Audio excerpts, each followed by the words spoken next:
Hey, welcome back everybody. Today we're talking about Rust Console Edition. We're going to talk about the update that just happened here on Testing Branch. We're going to be talking about the next big update after that because I think it is quite significant, and how it's all going to curtail into bigger maps happening sooner than we all think, and how they're all kind of interlinked. So, I am Jade Monkey. This is for the PS5, the Xbox Series. And yeah, so we're going to break this down. If you didn't know, real fast, the testing branch over on console side is currently active with the September update. At the it usually sits out there for about a month. We're about 2 weeks out, I think now. But when that's done, it cooks and then it gets placed out to live branch, also known as normal Rust. But that's significant because, and I do think this is a little bit on the light side, the quality of life update. We'll go through the update. I'll kind of comment on here in a second, but. I think it's a big deal because we have another big update coming after that, which is going to be the desert base. So, again, as I said, I think they're all kind of interlinked. You'll see. Here we go. Ready? Go. Okay, so patch notes. And these are important too because this is essentially what we're going to be getting at the end of September. So, Halloween. New Halloween content includes new loot drops such as the Frankenstein and Mummy masks. The Frankenstein parts which can be used to craft the Frankenstein monster, which is essentially a pet. And that is cool, for sure. The event will only be available for a limited time. New deployables, triangle planter box. You heard me comment about this earlier. It is currently on main branch, or it was. I think they just patched it out. It was broken at the time, which this is nice. The triangle box is really nice. But I thought we'd be adding just a bit more. Like, essentially, this is our added column. So there's a triangle planter box with a maximum capacity of planting 4 seeds, excuse me. Gameplay. Players are now able to move the scrap transport helicopter when it is in drive mode, so essentially when you crouch, turns it into a car. Replacing engine parts from stack will no longer consume the full stack in engines. I don't know if I ran into that before. Fixed an issue where using quick drop on a building plan or placeable object causes the building preview to appear after the item is dropped. So kind of a ghosting of the interface there has been fixed. Improved performance when shooting at scientists with a full auto weapon when its flashlight is turned on. That's nice. I just want to make sure this board doesn't munch on me while we're reading. Made visual improvements to the grass and foliage. Motorbikes and sidecars will no longer have stuttering animation when viewed by the driver or player in the sidecar. Fixed several fire VFX issues on the hot air balloon. Launch site pit no longer appears covered when viewed from a distance, because essentially it is a cut in the surface of the terrain. Fixed instances of Z-fighting on Oxum gas station rooftop. That's good. Those flickery things you see on top of textures. It's two planes, two surfaces trying to occupy the same space at the same time. Also known as Z-fighting. Mounds at Junkyard now have the correct textures applied. Fixed instances of lighting being too bright while walking down the slope at launch site during the daytime. Throwing a satchel charge correctly has all 3 fuses lit. Colors on the bottom. You know what? I tried not to get close to those, so I couldn't even tell you that all 3 of them were lit. I didn't even notice. I'm always getting lit up by those things, no matter how far away I am. Colors on the buttons at the drone terminal no longer bleed into each other. Muzzle flash now appears correctly in first person when firing a weapon. Equipping a weapon with an attachment through the inventory menu will correctly show the weapon attachment on the gun. Laser sight now correctly originates from the weapon. The laser correctly follows the gun's direction when gesturing. Doors for excavator cabins in the junkyard, not the excavator, now use the correct textures. Fixed an issue where tools, weapons, and certain parts of the environment had ghosting effects. Fixed an issue where players' model shorts would clip through their right leg when walking, jumping, and sitting down. Looks like the offset was just a little off. Shadows appear correctly when players put down metal sheet structures. Updated loot panel for treasure box and tackle box. This is all UI changes. Swapping items on the hotbar inventory slot with any other items will no longer copy the stack amount onto the replaced item. Fixed a bug where the water volume text would not show the correct amount after transferring the water to a backpack. Stackable items now correctly stack and split based on the amount available. Audio assault rifle SFX now plays correctly. Chicken gestures will now play the sound effects even if the player is not holding the tool or weapon. And that's pretty much it for this quality of life update. Honestly, I thought it was a bit thin. Now, we do know we're getting a lot of that DLC stuff. I covered this previously, and this is kind of the set that we used prior. That is paid content. The barrels is probably the biggest thing there. for sure. So I hope that's not like a trend they continue to do, or you know what I mean? Because like I love the monthly updates, but like this one's kind of weak, and I hope if there's some kind of change or they ran into something, I hope they communicate that to us. I'm super, like, I have PTSD from last year, or like the beginning of this year and last year, where they're like, yeah, here's the plan, and then they're like ghosted us for 7 months. So I'm just like, just talk to us. You know what I mean? Even if it's bad news, please, please, please. The community, we're very excited about this. We definitely want to be in the loop. That's my only suggestion. So, I mean, it's cool. We have so many cool new things now. I'm not, like, upset about it. I just want to make sure that if they're going to do stuff like that in the future, that we kind of know. They're like, hey, it's going to be light because of X, Y, Z, and then we'll be good. Okay, so on to one of the bigger updates right after this one. And here's the thing. Because this other update, this quality of life update, is so thin, it really is not that bad because we're going right into something like this. Now, this is the desert update. It does bring the MLRS. I just had this marked. There it is, abandoned military base. Now, this does appear in the desert. We can actually zip over there for a second. Let me go ahead and do that. Just saw the MLRS. I obviously automatically scanned or spawned that one in, excuse me. And it's a big deal because it's a way to kind of whittle down those really large bases. And the small guys might be like, hey, man, what about us? Yeah, you could get targeted, but to be fair, most of those guys will probably target somebody else unless you draw their attention. So essentially, this is another monument, and there are a bunch of scientists that walk around here, and the MLRS sits inside. We'll show you how this operates over back at our base. I just don't want to be lighting up all these scientists. So it's decent loot, for sure. But the biggest thing is that this thing can actually shoot back at other, well, anything, really. There'll be safe zones are marked off, and other monuments are kind of marked off, so you can't launch those there. But essentially, you pick a map once you have all the different components, and then you're able to fire a volley of missiles. And just so you guys know, if you're like, man, this is so unfair, it's broken, they are countered by SAM sites.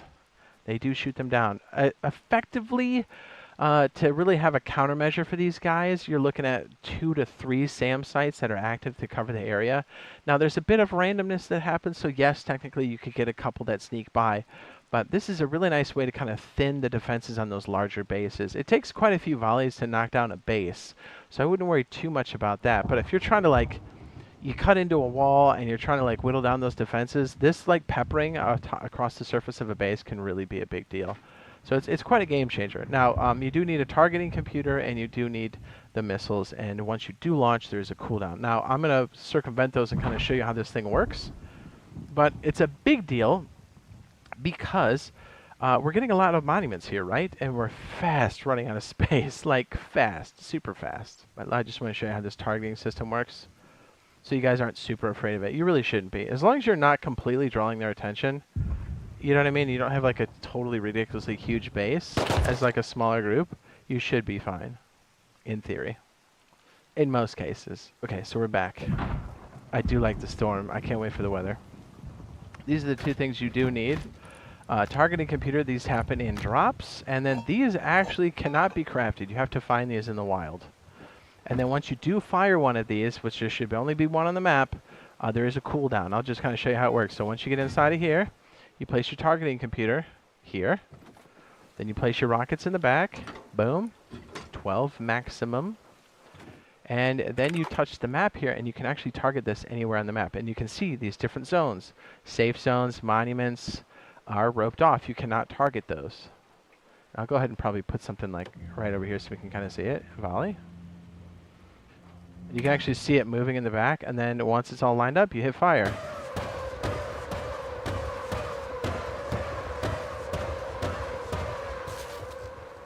You just heard this sizzle out, which means it's on cooldown. I'm going to circumvent those, so when you see me fire this rapid fire, that's because I'm an admin and I'm turning that off.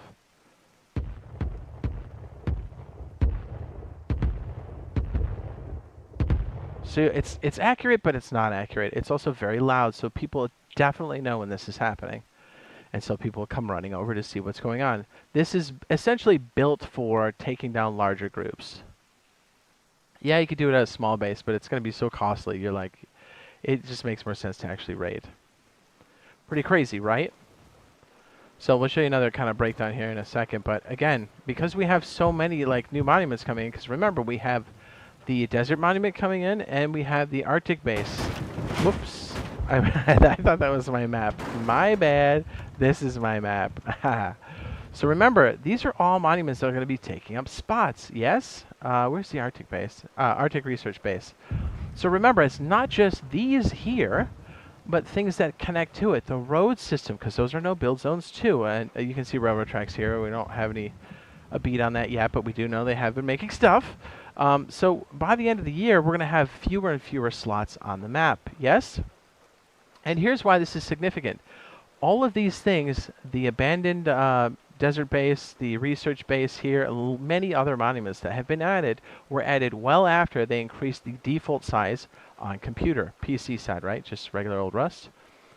And it was, prior to that, I can't remember what year it was, but it was 3.5K where we're at. But then they increased it because there's just no room for all this stuff. I think that's one of the major reasons why our military tunnels was shut off. If you see the footprint, it's quite large. And in order to probably fit in the research base and the desert base this year, they're probably like, yeah, we got to get rid of this because technically on a smaller map, it's going to be a lot harder to fit all of the key monuments inside of. As you know, as the map goes smaller and smaller, you put the request of monuments that you want, and if it can't fit it, it slowly starts to knock them out one by one based off of the seed. If you've played on a server or owned a server, you kind of know how that works. And because we're in this weird hybrid section where we have a bunch of these monuments that were added well after we had an increase to map size, we're kind of in this weird limbo. So I think military tunnels is most likely fine.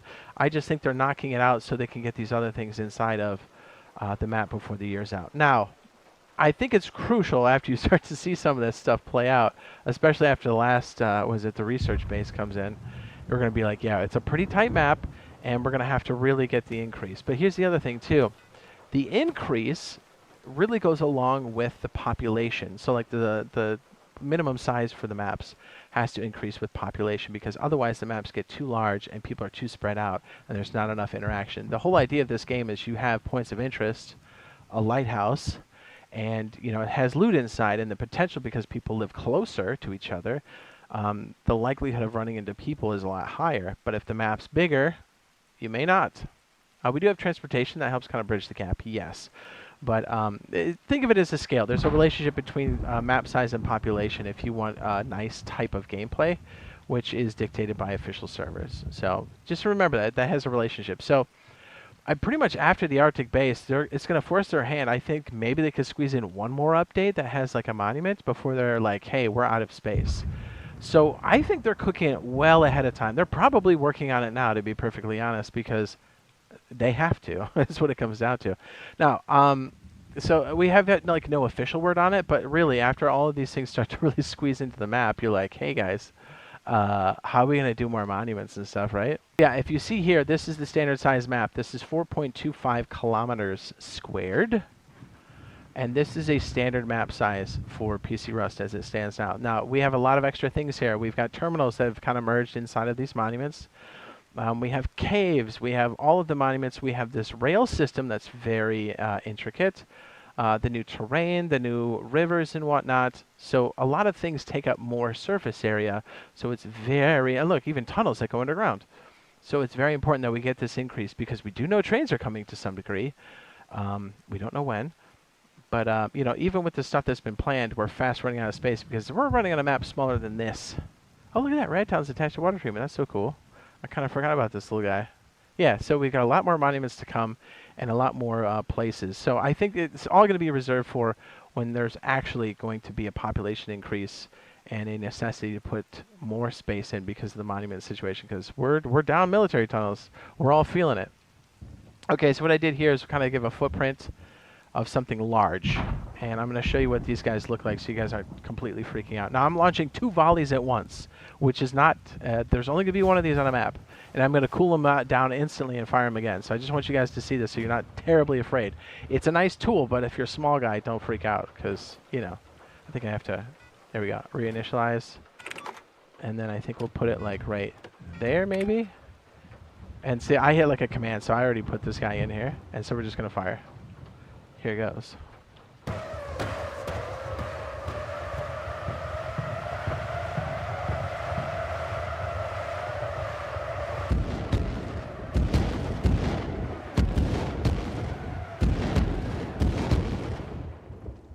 Now, if you're a smaller base, you may get hit by some of this, but it's not going to completely level your base, right? And look, and there's a significant cooldown, so I'm going to fire it again immediately. And I have another salvo of 3 in the back that we're going to hit again. And it's kind of hard to tell, like, where all these different spots are at.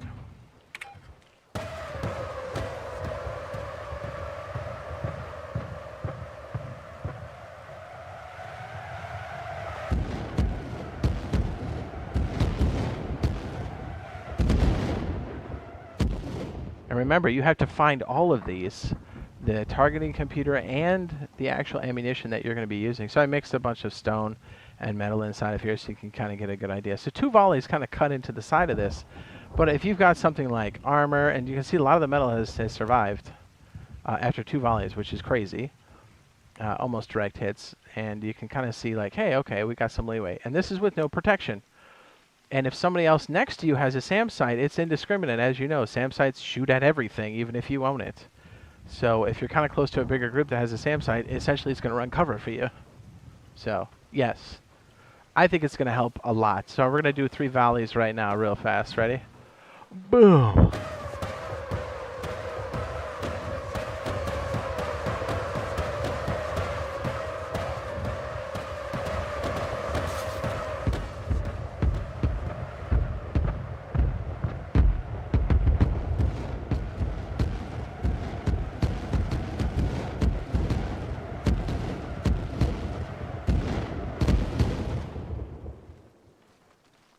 That's an insane amount of rockets. That's an insane amount of targeting computers that you're going to need for all of this. And you can see it still didn't level everything. And this is like a pretty paper-thin base. I think most of my attacks were focused here. But you can see some of the splash damage out here also has an effect. So really, this is the anti-Zerg update is kind of what I'm thinking. I know it's not the one we're getting for the quality of life, but we're getting it right after. So it's going to be on PTB essentially in October. So very exciting, and it's also really a window into what's coming for us in the future, which is larger maps and larger pop. So embrace it, love it. It is your friend. It's not something that's super scary. And honestly, just having one SAM site probably be pretty good for you. So yeah, larger maps sooner than we think.